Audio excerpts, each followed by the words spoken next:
आज जो हम टॉपिक पढ़ने जा रहे हैं वो पढ़ रहे हैं प्रभाववाद। प्रभाव यानी वाद यानी इम्प्रेशनिज्म। इम्प्रेशन का मतलब है किसी भी वस्तु के ऊपर पड़ने वाला प्रभाव। अब यहाँ पर किसका प्रभाव पड़ रहा है?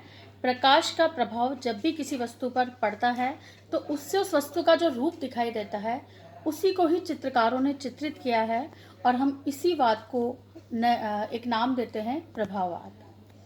इसके अंतर्गत हम जो आर्टिस्ट पढ़ेंगे कोर्स के हिसाब से वो है माने, मोने, देगा, रेनवार और तुलज लौत्रेक। हालांकि इसके अंदर हम माने का भी योगदान रहा है, लेकिन इस वाद का जो नाम पड़ा है प्रभाववाद वो मोने की पेंटिंग थी सूर्योदय का प्रभाव। उसके आधार पर इसका नाम प्रभाववाद पड़ा था। लेकिन हम जो पढ़ेंगे सबसे पहले पढ़ेंगे माने। ये जो टाइम पीरियड था वो बहुत ही रचनात्मक और अपनी विद्वानों का मानना था कि इस समय जो था काफ़ी कुछ नया हो रहा था और कई विद्वानों ने प्रभाववाद को यथार्थवाद का ही एक रूप माना है।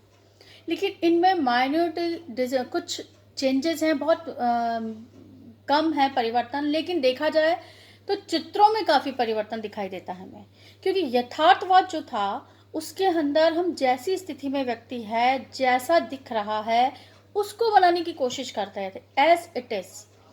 उसके अंदर रूपाकृति स्पष्ट रूप से बनाई जाती थी, जबकि प्रभाववाद के अंदर हम जो पढ़ेंगे वो ये पढ़ेंगे कि किसी वस्तु पर या किसी पेड़ के ऊपर प्रकाश का क्या प्रभाव पड़ रहा है और उस प्रकाश के प्रभाव के कारण उस वस्तु पर क्या इम्पैक्ट आ रहा है, क्या कलर्स स्कीम दिख रही है।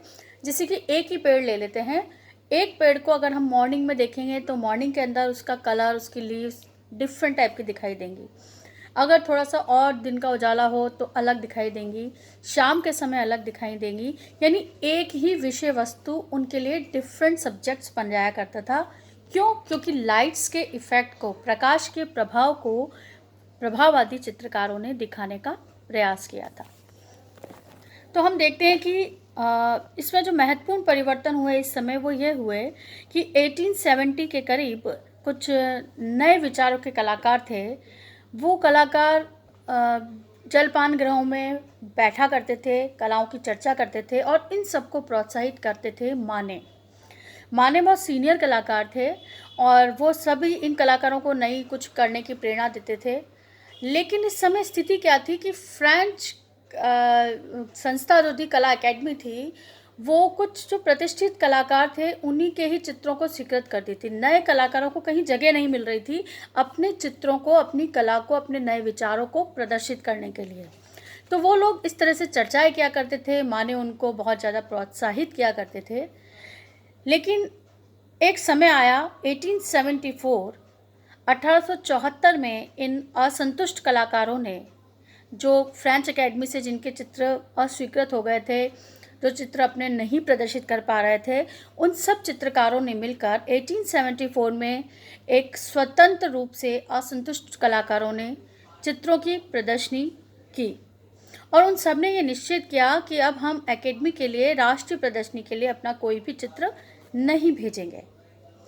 इन कलाकारों में कुछ कला समीक्षक थे, कुछ कला संग्रहकर्ताएं और व्यापारी, इन सबको अपना मित्र बना लिया, जिससे इनके चित्र जो थे जनता के सामने आ सके। इनको फ्रेंच एकेडमी के थ्रू चित्र लाना अब ज़रूरी नहीं था। इन्होंने अपना एक स्वतंत्र मंडल बना लिया और अपने चित्रों को प्रदर्शित करना शुरू कर दिया। और इस आयोजित प्रदर्शनी के इन्होंने दो मुख्य उद्देश्य रहे थे। पहला तो जो उद्देश्य था वो था अर्थ प्राप्ति, यानी पैसा, और दूसरा था कि अपने कला विषयक जो इनके प्रयोग थे, इनके जो एक्सपेरिमेंट थे, उनको लोगों के बीच में लाना। और तो ये जो प्रदर्शनी हुई, इनकी आरंभिक प्रदर्शनी जब हुई तो इसमें लगभग 165 चित्रों को दर्शक के सम्मुख रखा गया और इस प्रदर्शनी का जो नाम रखा गया था वो रखा गया था अज्ञात चित्रकारों, मूर्तिकारों व रेखाकारों की परिषद। क्या रखा गया था? अज्ञात चित्रकारों, मूर्तिकारों व रेखाकारों की परिषद। किंतु प्रदर्शनी में रखे इसी समय 1874 में जो ये 165 चित्र प्रदर्शित हुए थे, उसमें मोने का एक चित्र था। चित्र क्या था? मैंने आपको बताया था, सूर्योदय का प्रभाव। उन्होंने जो सूर्योदय का प्रभाव चित्र बनाया, उसमें कुछ ऐसे डिफरेंट एक्सपेरिमेंट किए कि उस एक्सपेरिमेंट से एक नए वाद का जन्म हो गया, जो कहलाया प्रभाववाद। तो सूर्योदय के प्रभाव से स्वतः ही इस प्रदर्शनी को प्रभाववादों की प्रदर्शनी, और अंत में प्रदर्शकों ने अपने भात मंडल को भी प्रभाववादी चित्रकार के नाम से घोषित कर दिया। अतः यह जो कलाकार मंडल था, ये जो सब थे कलाकार जो एक्सपेरिमेंटल थे, प्रकाश के प्रभाव को दिखाना चाहते थे, उन सबको कहा गया प्रभाववादी चित्रकार। इस प्रदर्शनी से कला क्षेत्र में कई नई प्रवृत्तियों का प्रादुर्भाव हुआ। इन कलाकारों ने क्रमशः धीरे धीरे कई सारे चित्र बनाए और इनके चित्र धीरे धीरे बिकने भी लगे और उनको कला क्षेत्र में एक पहचान मिलने लगी। अब प्रभाववादी जो चित्रकार थे, उनके कुछ सिद्धांत थे। क्या सिद्धांत थे? बेसिकली इस समय जो था वो साइंटिफिक तौर से कलर्स में भी बहुत सारे एक्सपेरिमेंट हो चुके थे। पहले जो था, जहाँ डार्क शेड्स लगाया करते थे, तो वहाँ पे या तो ब्राउन कलर लगाया करते थे, भूरा कलर या ब्लैक कलर से छाया को दर्शाया जाता था। लेकिन अब इन लोगों ने कुछ वैज्ञानिक अध्ययनों के आधार पर दिखाया गया कि प्रकाश जो है वो पूरा ब्लैक नहीं होता, उसके अंदर कोई ना कोई कलर्स मिक्स होते हैं। यानी छाया जो है वो काली नहीं होती, छाया भी विभिन्न रंगों से मिलकर बनी होती है। तो इस तरह इनके कुछ ऑटोमेटिकली इनके कुछ सिद्धांत बन गए थे, जो कि सभी प्रभाववादी चित्रकारों के चित्रों में देखने को धीरे धीरे मिलते हैं हमें। इसके अंदर इन्होंने सबसे पहले, देखिए, अब हम जो आगे पढ़ेंगे वो पढ़ेंगे वस्तु निरपेक्ष कला, बिल्कुल एंड में जाके पढ़ेंगे एब्स्ट्रैक्ट आर्ट।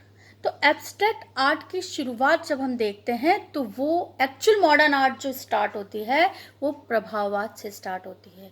जब वस्तुओं का जो रूप है वो धीरे धीरे खत्म होने लगता है, धुंधलापन आने लगता है, डिस्टॉर्शन होने लगता है उन चीज़ों का, धीरे धीरे वो डिसअपेयर होने लगती हैं।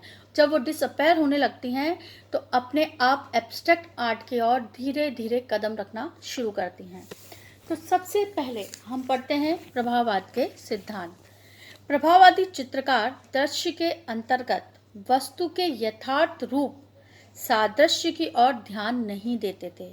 इसका मीन्स क्या था कि वो जो वस्तु दिखाई देती थी, यथार्थवाद और प्रभाववाद में मेजर डिफरेंस क्या है कि यथार्थवाद तो अगर एक पेड़ बनाना है तो उसको बिल्कुल डिटेलिंग के साथ बनाएंगे, लेकिन प्रभाववादी चित्रकारों ने क्या किया कि उन्होंने वस्तु के ऊपर, यानी उस पेड़ के ऊपर पड़ रहे प्रकाश के कारण उन्होंने पेड़ सिर्फ एक नाम मात्र का बनाया, लेकिन उस पर उन्होंने क्या दर्शाने का प्रयास किया कि उसके ऊपर जो प्रकाश का प्रभाव है उसको दर्शाने का उन्होंने प्रयास किया।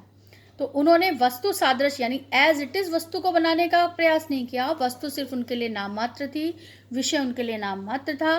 केवल उन्होंने वातावरण पर पड़ने वाले प्रकाश को ही बनाना निश्चित किया।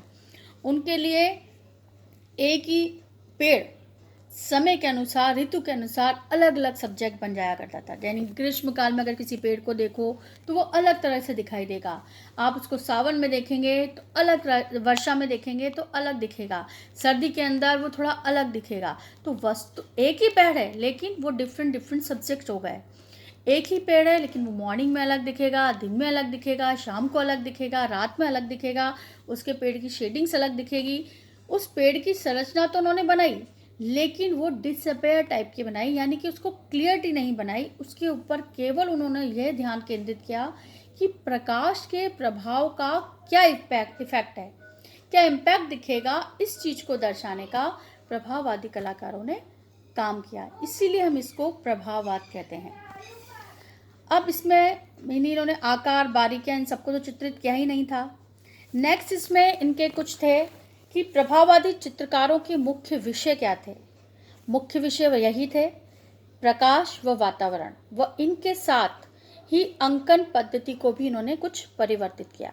अब देखिए, एक व्यक्ति सुबह से शाम तक तो बैठा रह नहीं सकता, तो इन्होंने यथार्थ जीवन की अपेक्षा इन्होंने प्राकृतिक वातावरण को लेना ज़्यादा उचित समझा और प्रकृति को ही इन्होंने अपने चित्रों में ज़्यादातर बनाया। तो इनके जो उद्देश्य हैं वो हम अपने पॉइंट वाइज पढ़ेंगे हमारे नेक्स्ट वीडियो में। Thank you.